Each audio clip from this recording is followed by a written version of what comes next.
പ്രമേഹ രോഗം കേരളത്തിൽ പകർച്ചവ്യാധി പോലെ പിടിമുറുക്കുന്നു. പ്രമേഹ പരിശോധന എങ്ങനെ ചെയ്യണം? എപ്പോൾ ചെയ്യണം? മുതിർന്ന പ്രമേഹ രോഗ ചികിത്സകൻ ഡോക്ടർ കെ.പി. പൗലോസ് പറയുന്നു.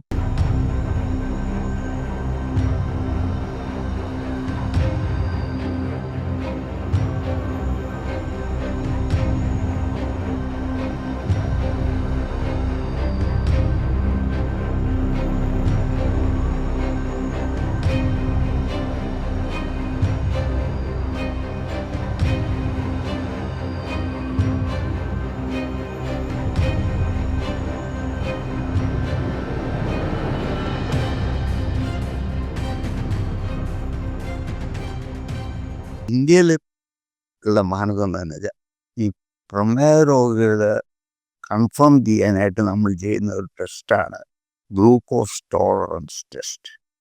എന്ന് വെച്ചാൽ നിങ്ങളൊന്നും കഴിക്കാത്ത കാലത്ത് പ്രഭാത ഭക്ഷണം പോലും കഴിക്കാതെ ഒന്നും കഴിക്കാതെ ഒരു മൊബൈലെടുക്കുക. നിങ്ങൾക്ക് 75 ഗ്രാമോ 100 ഗ്രാമോ ഗ്ലൂക്കോസ്, അത് കഴിഞ്ഞിട്ട് 2 മണിക്കൂർ കഴിഞ്ഞ് നിങ്ങളുടെ ഷുഗർ. അപ്പം നമ്മൾ വിചാരിച്ചിരിക്കുന്ന ഇങ്ങനെ തന്ന് നിങ്ങളുടെ ഷുഗർ 200-ൽ കൂടുതലാണ്. ഈ ഗ്ലൂക്കോസ് തന്ന് രണ്ടാമത്തെ ബ്ലഡ് ഷുഗർ 200-ൽ കൂടുകയോ ഫാസ്റ്റിംഗ് ആയിട്ട് 126-ൽ കൂടുകയോ ചെയ്താൽ നിങ്ങളുടെ ഷുഗർ. അതുകൂടാതെ എപ്പോഴായാലും നിങ്ങളുടെ ബ്ലഡ് ഷുഗർ 200-ൽ കൂടിയാൽ നിങ്ങൾ ഡയബറ്റിക്കാണ്. പിന്നെ ഉള്ളത് ഹീമോഗ്ലോബിൻ A1C എന്നൊരു അതൊരു ഹീമോഗ്ലോബിൻ്റെ ഭാഗമാണ്. അത് ഗ്ലൂക്കോസ് കൂടുതലുള്ളവർക്ക് ഗ്ലൂക്കോസും ഈ ഹീമോഗ്ലോബിൻ A1C എന്ന ഭാഗമായിട്ട് ബന്ധിച്ച് അതിൻ്റെ എമൗണ്ടും അത് 6.5% കൂടുകയാണെങ്കിലും പക്ഷെ നമ്മളുടെ അടുത്ത് നിന്ന് ക്രൈറ്റീരിയ പ്രധാനമായിട്ട് ഈ ഗ്ലൂക്കോസ് ടോളറൻസ് ടെസ്റ്റും മറ്റതുകൊണ്ട്. പക്ഷെ ലാൻസെറ്റ് എടുത്തിരിക്കുന്ന ക്രൈറ്റീരിയ 2 റേറ്റ്.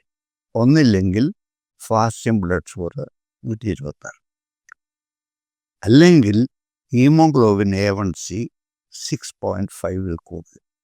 അപ്പോൾ അവിടെ തെറ്റ് വരാൻ കാര്യമില്ല. 75 ഗ്രാം ഗ്ലൂക്കോസ് കൊടുത്തതിലൊക്കെ ആകുമ്പോൾ ഇപ്പോൾ ആ സമയത്തിൽ തെറ്റ് വരാം. അങ്ങനെ പല വ്യത്യാസം. ഇതുകൊണ്ടാണ് ആ എക്സ്പ്ലനേഷൻ തെറ്റ് വന്നിരിക്കുന്നത് അല്ലെങ്കിൽ വ്യത്യാസം വന്നിരിക്കുന്നതാണ് ഇപ്പോൾ പറഞ്ഞിരിക്കുന്നത്. അപ്പം നമുക്ക് അതിൻ്റെ കാരണങ്ങൾ അറിയാമുള്ള. അതുകൊണ്ട് പിന്നെ ഈ അനീമിയ. സർ, അതിനകത്ത് ഒരു കാര്യം ചോദിച്ചിട്ടെ സർ, ഈ ഗ്ലൂക്കോസിൻ്റെ അളവ്, ഷുഗറിൻ്റെ അളവ് പലപ്പോഴും ഒരു കൺഫ്യൂഷൻ ഉള്ള പോലെ തോന്നുന്നുണ്ട്. അതുകൊണ്ടാണ് സമയത്തെടുക്കുന്ന ഗ്ലൂക്കോസിൻ്റെ അളവ്.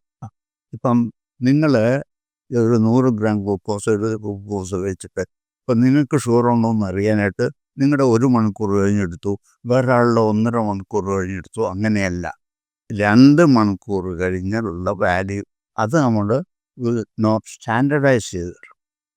നോർമൽ ആൾക്കാർക്ക് അത് ചെയ്ത് എത്രയോ 1000 പേര് നോക്കിയിട്ട് സ്റ്റാൻഡേർഡ് വാല്യൂ. അതുകൊണ്ടാണ് ഫാസ്റ്റിംഗ് ബ്ലഡ് ഷുഗറും post prandial blood sugar 2 hour post prandial. അതല്ലാതെ അതിന് മുമ്പും പാടില്ല, അതിന് പിമ്പും പാടില്ല. കാരണം വ്യത്യാസം.